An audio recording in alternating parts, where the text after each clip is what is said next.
contended with each other during this evolution? Has the community and the church complemented, or have we contended? I would suggest that the first part of the 21st century, yes, it was more of a compliment. Okay.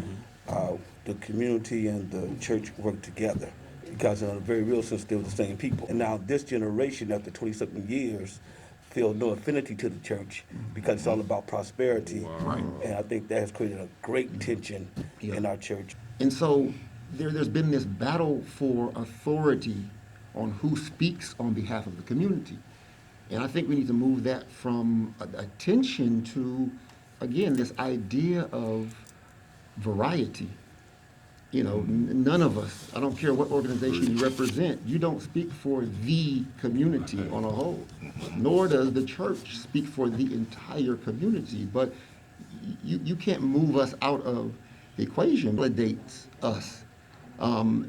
Is it the historic impact? And I think you raise an excellent point, and I'll try to get right to this. Yes, that pendulum has swung a little bit because historically, when we talk about speaking for the community, we're saying we're dealing with social justice. And so, yes, there's been a decrease in, activism and participation in social justice efforts from most churches. Around that time, Dr. Pleasant speaking to, it started with the early 20th century with the divide between the modernist fundamentalist divide, right? Generally speaking, the modernists dealt with more spiritual matters, heaven and salvation and the fundamentalists rather. The modernists dealt with social justice, care for the poor. So the white church, in many respects, historic white church, they went in two separate directions as it relates to the fundamentalist modernist divide. Black church historically brought both of those realities together.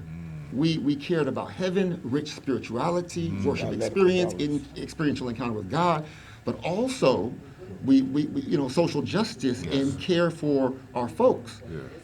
But you're right, with I think the several contributing factors with charismatic renewal, the rise of televangelism, that became the standard for what the quote unquote successful church was, and we shelved that part of, not fundamentalism, that's another conversation, but we shelved the social justice, care for the poor piece in pursuit of church growth, prosperity, experiential encounter. And I think some of that needs to be thrown out, right? But what needs to be retained is what we've always historically had, and that is care for our folks, care for social justice, care for the poor with a rich and well-informed robust spiritual expression. I think we've got to find a way to reclaim both of those things so that they won't be at odds. And I also agree with, we also have to work on what's been plaguing us for several hundred years, and that our own color consciousness. We've been very discriminatory against the light and the dark and the straight hair and so forth. The church has to provide the leadership to help change the community and its perspectives. Because for years, we've been all the way back from when Koji Baptists and Methodists, you can even go by the color line of each of those churches and so forth. So we ourselves have to first begin to change ourselves before we almost can affect lasting change in the greater society, because we are not united as a people. I always tell people that one thing they might want to consider is the old Jewish model, because no matter where they live, where they are Jewish, we have to become African American, no matter where we are and how we're going to be. And so once we do that, then we can constructively move forward.